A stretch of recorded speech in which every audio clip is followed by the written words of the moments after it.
पश्यैतां पाण्डुपुत्राणाम् आचार्यमहतीं च मूं व्यूढां द्रुपदपुत्रेण तव ಶಿಷ್ಯೇಣ ಧೀಮತಾ.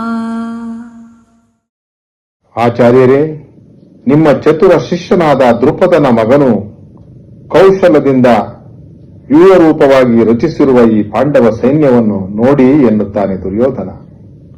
ಇಲ್ಲಿ ಪರೋಕ್ಷವಾಗಿ ದ್ರೋಣಾಚಾರ್ಯರು ಮಾಡಿದ ತಪ್ಪನ್ನು ಎತ್ತಿ ತೋರಿಸುವ ಉದ್ದೇಶ ದುರ್ಯೋಧನನಿಗೆ ಇದ್ದಂತಿದೆ.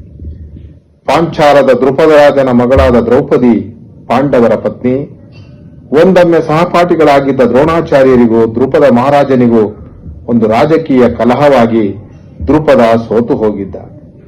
ಹೆಡೆ ತುಳಿಸಿಕೊಂಡ ಹಾವಿನಂತಾದ ದ್ರುಪದ ಒಂದು ಮಹಾಯಾಗವನ್ನು ಮಾಡಿ ದ್ರೋಣರನ್ನು ಕೊಲ್ಲಬಲ್ಲ ಮಗನನ್ನು ವರವಾಗಿ ಪಡೆದ. ಇದು ದ್ರೋಣಾಚಾರ್ಯರಿಗೆ ಗೊತ್ತಿತ್ತು. ಆದರೂ ದ್ರುಪದನ ಮಗ ದೃಷ್ಟದ್ಯುಮ್ನ ವಿದ್ಯೆಗಾಗಿ ಬೇಡಿ ಅವರ ಬಳಿ ಬಂದಾಗ ಅವನನ್ನು ಸ್ವೀಕರಿಸಿ ತನಗೆ ಗೊತ್ತಿರುವ ಎಲ್ಲ ಅಸ್ತ್ರ ಶಸ್ತ್ರ ರಹಸ್ಯಗಳನ್ನು ಆತನಿಗೆ ಕಲಿಸಿಕೊಟ್ಟಿದ್ದರು.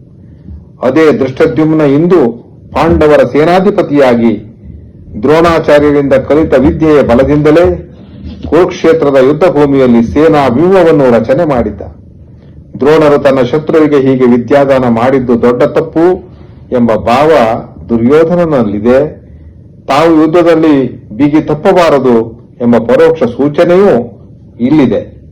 ಅಲ್ಲದೆ ದ್ರೋಣಾಚಾರ್ಯರು ತಮ್ಮ ಪ್ರಿಯ ಶಿಷ್ಯರಾದ ಪಾಂಡವರ ವಿಷಯದಲ್ಲಿಯೂ ಉದಾರವಾಗಿರಬಾರದು ಎಂಬ ಧ್ವನಿ ದುರ್ಯೋಧನರ ಮಾತಿನಲ್ಲಿ ಅಡಕವಾಗಿದೆ.